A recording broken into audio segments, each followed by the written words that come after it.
Welcome to part 2 of Calorie and Carb Cycling Kept Simple. Now, if you've not seen part 1, I urge you to go and watch it now, because it's going to explain why calorie and carb cycling can be more effective for fat loss at certain periods of your fat loss plan. So watch that first and then watch this, just to make sure that you understand some of the explanations that I'm going to be using today, i.e. the elastic band and so forth, that some of you may have already seen. The biggest comment or question that I was getting after having people watch the last video was, how long should each carb cycle, high and low, last for? So would it be a few days, a few weeks, a few months, and also how aggressive would the carb spike or the carb drops be? Would it be just a few or a conservative drop or a conservative surplus, or would it be aggressive? Now, the answer to that varies quite heavily depending on several factors. So what I'm going to do is, there'll be a few edits of this video because I want to make sure that it comes across properly and that it explains things the way I want it to be explained, and hopefully you'll understand. So the very first part is to explain again about why the body needs to survive. Okay, so watch this next part, see what you think, and then we'll go on to a bit more details with the carb cycling. Most important part to understand, other than having watched the first video, again if you've not, go back and watch it, is the body's need for survival. So whenever you do something to the body that's uncomfortable, whether that be in the form of emotional discomfort, physical discomfort, the body will do everything it can to get you back to a place of comfort, which is why when you get hungry, the body sends a signal making you feel uncomfortable and gives you the drive to go eat. If you get too hot, the body releases sweat, which is just water to let the body cool down. If you cut yourself, the body develops scar tissue so that it's tougher next time to cut that piece of skin, and so on. So everything you do, the body will try and fight against it. And the more aggressive you go, the more it will try and fight against it. So with that in mind, you've got to understand that your fat stores, the amount of fat you've got in your body, is the body's survival food in times of lack of food intake. So if you've got a lot of weight to lose, a lot of fat, understand that you can go lower on the carbs and calories for longer before the body starts panicking about how much resources that it's got left before it starts slowing the metabolism down. So to give you a better example of that, if, for example, you went for no food with a few days and you've got like a lot of weight to lose, the body is not going to panic too soon because it knows that it can live off of the fat stores that's there. And it's almost like it does a self-calculation for how long it can go before it's in trouble. When it starts registering that you're not going to get any food in, or that the fat stores are getting too low, the body will do all it can to slow things down. So your energy levels will drop. So it stops you moving as much, which means you don't need as much energy. It'll slow its metabolism down. So some functions of the body will stop working as effectively. And that's all aspects of health, which is too deep to go into just now. But that drop in metabolic rate has loads of effects and consequences.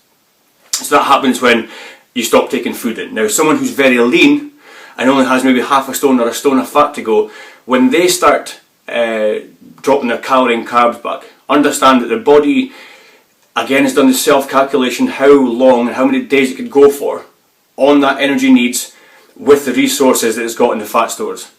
Now, it's smarter than we are. And it recognises that we've not got long to go before the fat stores run out. So what it does is slows itself down again. Now this would happen sooner for somebody leaner than someone who's got 5-6 stone to lose. Again, because the body registers and recognises how much time it's got before it needs to start slowing itself down, or ultimately it leads to death if you decide not to eat for a few weeks. So with that in mind, now you can see why people with a lot of weight to lose can do a longer carb drop before they need to put the carbs back up, and people that are lean, after maybe 2, 3, 4 days of dropping the carbs down, the body starts signalling that it's in danger, therefore you need to spike the carbs back up, and quite aggressively. So I'm going to go on and show you some diagrams now, or just a couple of squiggly lines, which will hopefully solidify the meaning that I'm trying to get across to you. So just 2 moments.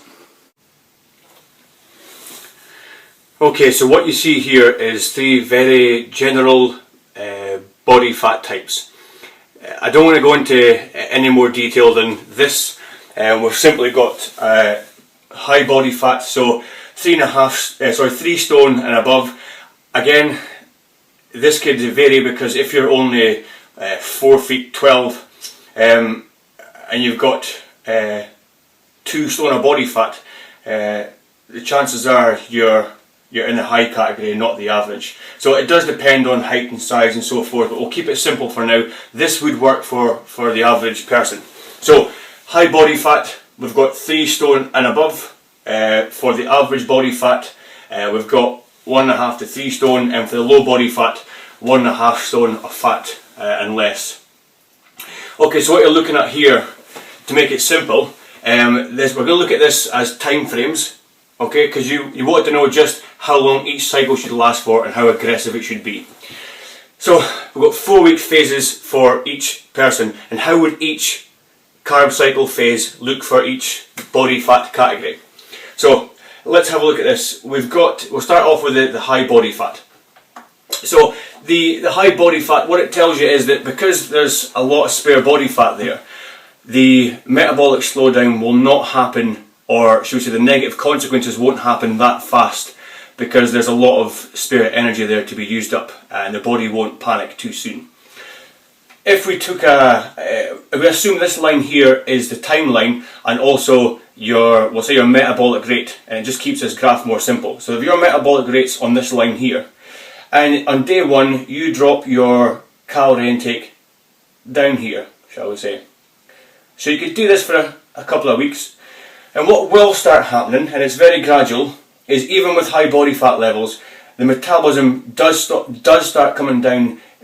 Even with the weight loss itself, it does slowly start just creeping down. It's not that much, but it does start coming down. Now you could continue on, and you would still lose weight, but a good idea is to take this weekend. So that's the second weekend. Just have a little refeed and just let the body know that it's getting plenty of food. So what you would do is take the food that weekend, do maybe a high carb day, bring your food back up to maintenance level, and then go again, and then maybe 2 weeks later up again, and so on. And what this does is it just lets the metabolism kind of reset itself up again. And as the 2 weeks follow, a little drop, the carbs go up again, and you'd lift it up, and so on. And you repeat that until you fall into this category here when the cycle changes a little bit. So for those with high body fat, a 2 week or 10 days to 2 week cycle will be fine. You drop your carb intake down. I'll explain how much shortly.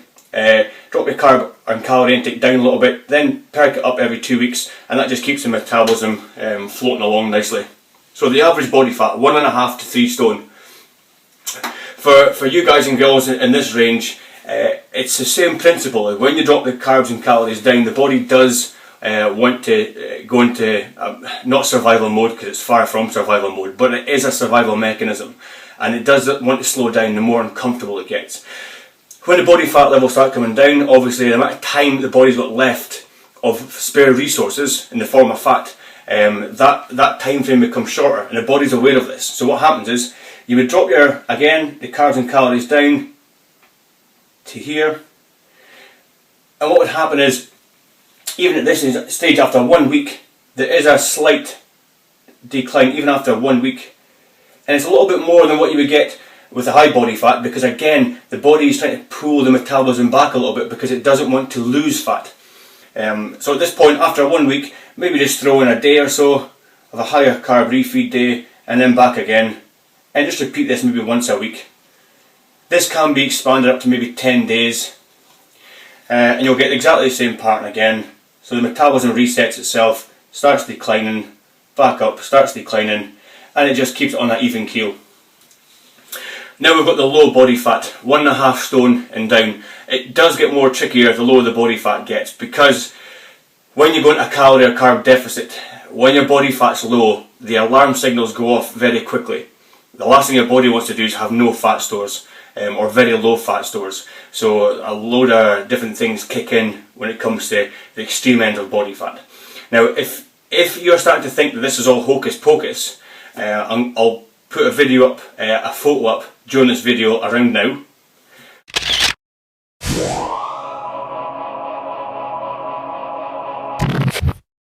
And look at that video, you'll see that I got the body fat down to under 4% using a strategy very similar to this, without losing muscle. In fact, over the 14-week diet, I actually gained about 1.5 pounds of muscle. So it's not an exact science with people thinking you can't put on muscle while losing fat. You absolutely can. So 4-week phase again, very low body fat levels. This is how I would approach it. Again, the carb calorie content is dropped down, and after a few days, even a few days, you can expand this to 5 days, but anywhere from 3 to 5 days, the alarm signals will start sending themselves off. So just pick it up. So you'll probably see a pattern. I'm just mixing this up here, it's not exact. Every 3, 4, 5 days, you'll know depending on how you feel. And what happens is your metabolism or the body's alarm signals do go off sooner with the low body fat levels. So it would drop down quite sharply, back up, and it just keeps repeating itself. So looking at this here, we've got the 4-week phase. Again, a calorie carb drop.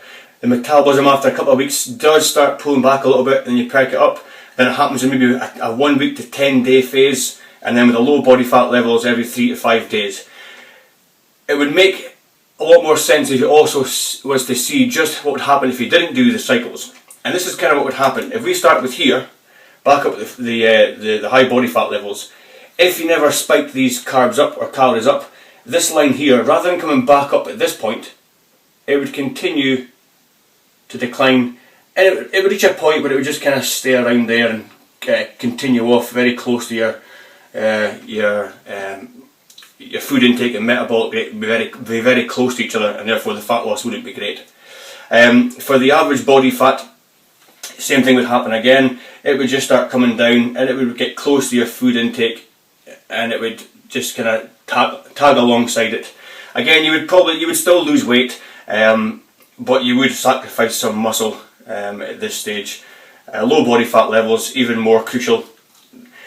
This here will just plummet down very quickly. Now, this is not to say you would stop losing weight, but you would lose muscle very quick when your body fat levels are low, and this would just stay around here, and your fat loss would get less and less and less. The weight loss would still come off, but it would most likely be in the form of muscle, which you want to avoid, and that's what these little carb spikes do.